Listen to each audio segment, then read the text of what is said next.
It's that time of the week again. Time for some drunk reading of Finnegans Wake. Jaunty John, as I was shortly before that made aware, next to halted to fetch a breath, the first coterminous leg of his night stride being pulled through, and to loosen, let God's sun now be looking down on the poor preambler. Both of his bruised brogues that were plainly made a good bit before his hosen were, at the weir by Lazar's Walk, for far and wide, as large as he was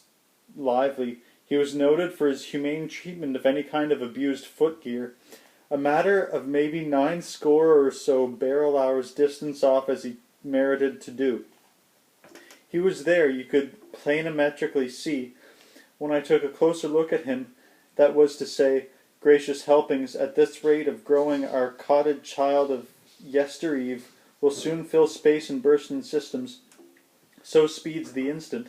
amply altered for the brighter, though still the graven image of his square self as he was used to be, perspiring but happy notwithstanding his foot was still asleep on him, the way he thought, by the holy Januarius, he had a bullock's hoof in his buskin,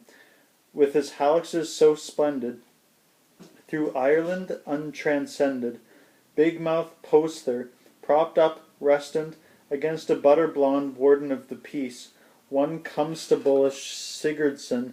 and where a better than such exir-faceman to rest from roving the laddie-own he boot-blacked, who, buried upright like the Osbornes, cozy-dozy, had tumbled slumbersomely on sleep at night duty behind the curing station, equilibrated amid the embracings of a monopolized bottle. Now there were as many as 29 hedge daughters out of Bennet St. Berchard's National Night School, for they seemed to remember how it was still once upon a 4-year, learning their ante-meridian lesson of life under its tree, against its warning, beseated as they were, upon the Brinkspondy, attracted to the rarest sight of the first human Yellowstone landmark, the bear, the boar, the king of all boors, Sir Humphrey his knave we met on the moors, while they paddled away, keeping time magnetically with their 58 pedalettes, playing fool-a-fool, Jue allo misto posto, oh so genically, all barely in their tip-tap teens, describing a charming dactylogram of nocturnes, though repelled by the snores of the log, who looked stuck to the sod as ever and oft, when liquefied, vil. He murmoaned abasouredly in his Dutchener's native, visibly unmoved over his treasure trove for the crown. Daughter dead bedstead mean diggy smuggy flasky. John, after he had in the first place doffed a hat with a reinforced crown, and bowed to all the others in that chorus of praise of goodwill girls on the best behavior, who all they were girls all rushing so warmly for the post as buzzy as C could be to read his kiss hands, kittering all about, rushing and making a tremendous girl fuss over him pell-mell, their jeune premier, and his rosy-posy smile, mussing his frizzy hair and the gollywog curls of him, all but that one, Finfria's fairest, done in love letters like a trayful of cloudberry tartlets. Ain't they fine, mighty, mighty fine and honoured? And smilingly smelling, pair and pair about, broad by bread and slender to slimmer, the nice perfumios that came convy peeling off him, nice,